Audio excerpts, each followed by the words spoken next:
type of plum that we can grow here that has the winter hardiness we can depend on are the Asian American hybrids.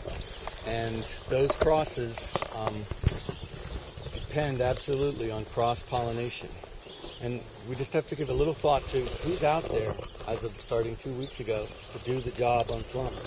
And a lot of it are those tiny bees. And so if these plums were all planted like a traditional orchard and the trees were all 16 feet apart, then each one would be its own little ecosphere. But when they're planted closer together, more like a thicket, and branches actually cross, those really lightweight pollinators don't have to go that far to get pollen of another type, and you up the odds of pollination really, really incredibly. And you can do this as a thicket. I have 6 trees that form kind of my border with American plum rootstock coming up in the middle, because that's a really important. True American plum genetics is really valuable in the pollination of these particular species of plums. But another way of doing it is simply planting 2 trees and planting them like 3 feet apart, so they grow up together as one tree. There's 2 trunks, but the canopy that's occupied is like one tree, and you'll get that pollination. Another trick is plums come into bloom, and you've only planted 1 plum, and you've just learned that you need to have 2 to get pollination. So what can you do? You know that there's some wild Canadian plums down the road, or your neighbor hasn't pruned their plums yet, and not your neighbor, but a mile down the road also.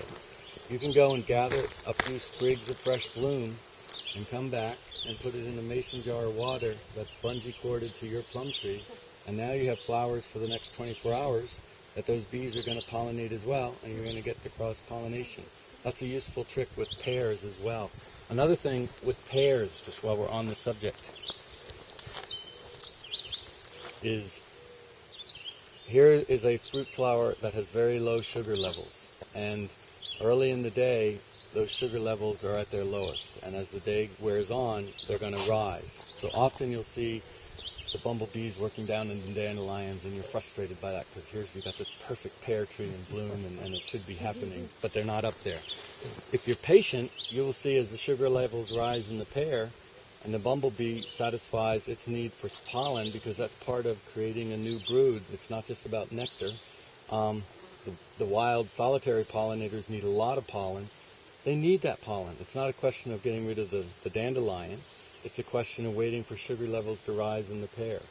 Another trick I've known people to do is to take a bunch of pear flowers from another tree and blenderize it into a slurry and put that into a spray to spray on the other pear tree, because you're spreading the pollen into those blossoms. So sometimes pears can be tricky to pollinate because of those low sugar levels, yet there are tricks that help us get beyond that.